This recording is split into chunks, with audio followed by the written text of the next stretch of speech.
Welcome, folks, to the next episode of BattleTech Simplified. I'm Michael Shockman, I'll be your host and commentator, and in today's episode we will be covering one of the original assault mechs created during the time of the Terran hegemony, right after the Age of War and in the early days of battle mech warfare. Today we'll be covering the Banshee. The Banshee, introduced in 2445 by the Terran hegemony, is a mech that was designed specifically for close assault operations during the early years of battle mech warfare. A contemporary of the Maquis and the Emperor, the Banshee is undeniably fast for one of the heaviest mechs ever produced. With 15 tons of armor, it is better protected than most other assault mechs. However, the use of a massive GM380 fusion engine left little room for weaponry. And even at the time of its introduction, the Banshee was considered undergunned compared to its privately built competition. As critics noted, what use was impressive armor and mobility if a better armed enemy could overwhelm and destroy it? The result was a mediocre mech which even the lowly rifleman could beat as long as it prevented the Banshee's mass from coming into play. The hegemony soldiered on, though, producing 5,000 Banshees in a decade before its poor combat performance finally forced them to stop production in 2455. And the mech was relegated to training and militia units for the next few centuries.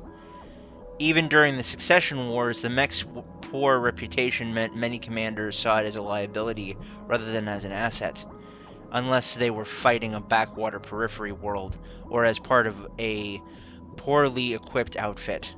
Most Banshees were placed in second-line reserves to provide fire support or fulfill the role of brawlers to the better-armed mechs not needed in so that the better-armed mechs need not engage in hand-to-hand combat. In this way, fully a third of the original Banshee production run remained operational by the dawn of the 31st century, and could be found throughout the inner sphere and periphery, with the lion's share residing in the Lyran Commonwealth. Though a few attempts had been made over the years to improve the Banshee, Defiance Industries was the first to produce a variant which markedly improved on the original, and suggested by many of its original critics.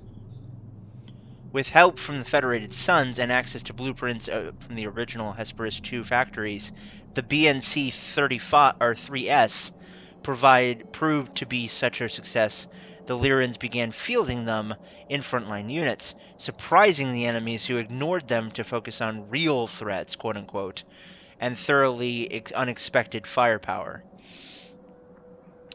Under the Federated Commonwealth, improvements would continue to be made, though not at the same priority level as other projects, and as much improved BNC 5S was active in time to meet the clan invasion.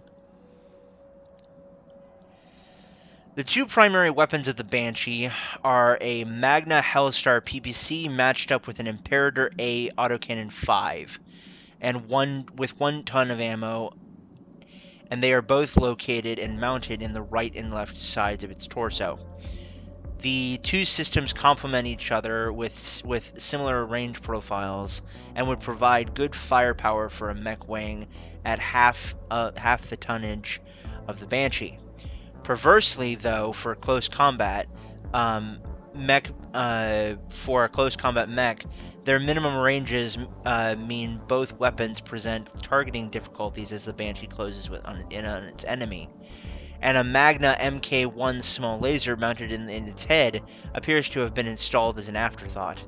16 heat sinks help keep the mech cool, though, and thanks to its prodigious size, the Banshee can turn lighter mechs to scrap in hand-to-hand fighting. As for my personal feelings on the Banshee, ladies and gentlemen, truth be told, I didn't really, before reading this and making this video and doing the research on it, I didn't know a lot about the Banshee. I've come up against it a couple of times in the or several times in the computer version of BattleTech by Harebrained Schemes, and I always did. Now that I think about it, kind of find that it was a little bit undergunned and was a little bit underwhelming as an opponent. I've never fielded one myself. And now that I know this, it kind of makes sense. It was one of the original. It was a contemporary of the very first battle mech, that being the Mackie. And even in by its own admission, it was less, while being more well armored and better, more mobile than the Mackie. The Mackie outgunned it by quite a bit, which is saying something considering that the Mackie was was originally designed as a prototype for this new style of warfare. So yeah, definitely not a mech that I would take onto the battlefield for sure. Thank you guys so much for joining me on this episode. Hope you have enjoyed. If you have and you haven't already, please consider liking the video and subscribing. I would appreciate it immensely. Also, be sure, if you don't want to miss any content like this coming out soon, to ring the bell icon so you never miss an episode.